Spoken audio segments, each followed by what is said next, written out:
If you seek peace, if you seek prosperity for the Soviet Union and Eastern Europe, if you seek liberalization, come here to this gate. Mr. Gorbachev, open this gate.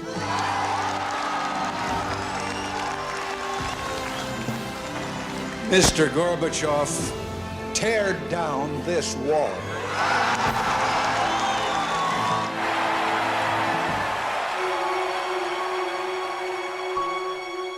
With profound gratitude and great humility, I accept your nomination for presidency of the United States. And now is the time to keep the promise of equal pay for an equal day's work, because I want my daughters to have the exact same opportunities as your sons.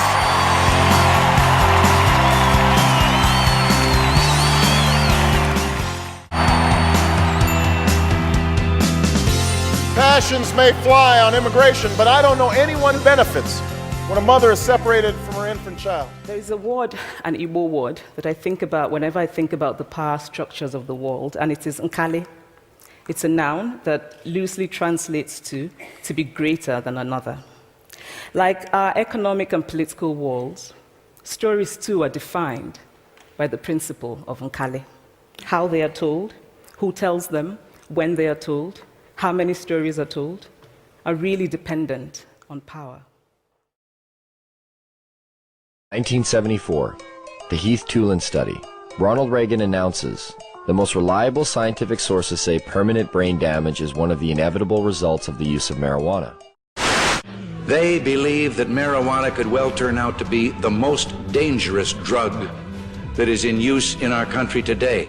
What they did is they put these gas masks basically on their face and they pumped pot into it, but without additional oxygen. So after X amount of time, the brain shut down. Well, if you suffocate, the first thing that's going to happen is your brain cells are going to die with lack of oxygen. So what they did is they suffocated the monkey, showed all these dead brain cells, and then went on to associate it by saying that cannabis use causes your brain cells to die.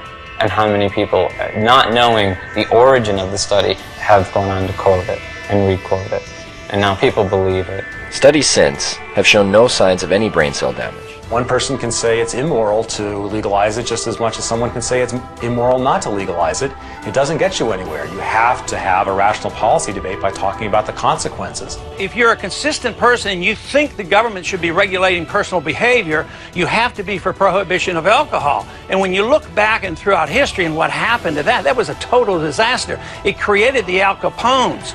And right now today, there is so much violence today, not because people use drugs, but because they're illegal. That's why, you know, the people who benefit the most by all these laws, these are the drug cartels. They lobby to keep these laws in place because they can't exist without them.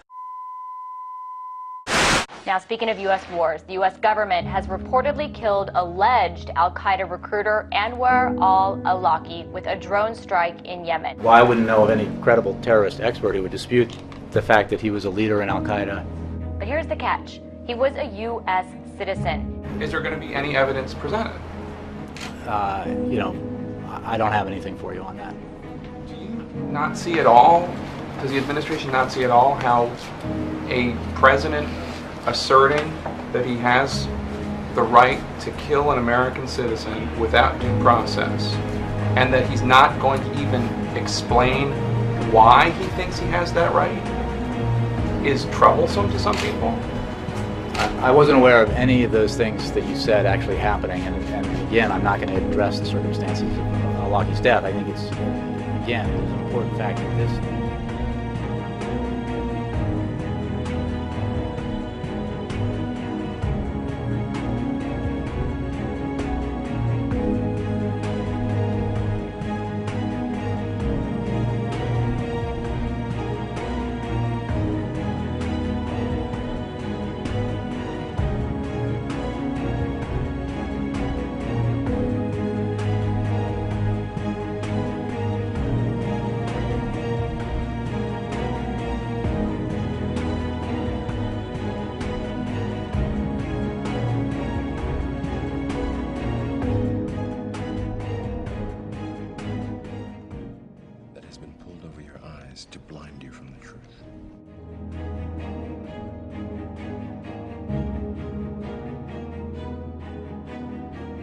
take the red pill, you stay in Wonderland, and I show you how deep the rabbit hole goes.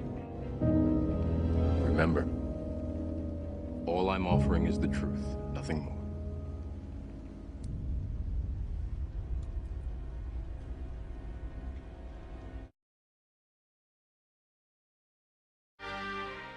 You take the blue pill, the story ends. You wake up in your bed and believe whatever you want to believe. Doug just said that he supports the use of force if it's what? If it maximizes social justice, if it can improve the lot of everyone, if it can increase the standard of comfort among the people, if it can maximize freedom, the ability to live our lives, and it improves our well-being, then yes, I believe there should be force. I believe force against another human being is always morally wrong, no matter what the excuse or any individual's judgment of what is good for the rest of society, and any initiation of force is inevitably detrimental to human happiness. All right.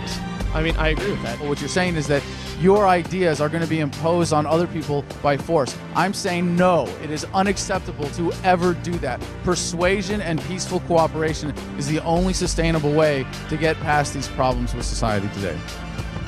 Well, I mean, I obviously believe that my ideas are persuasive enough and beneficial enough to society that people should subscribe to them at the conclusions of their own reason and their own sense of right and wrong, but frankly, some people don't, and yes. And at the end of the day, you will use force against those people.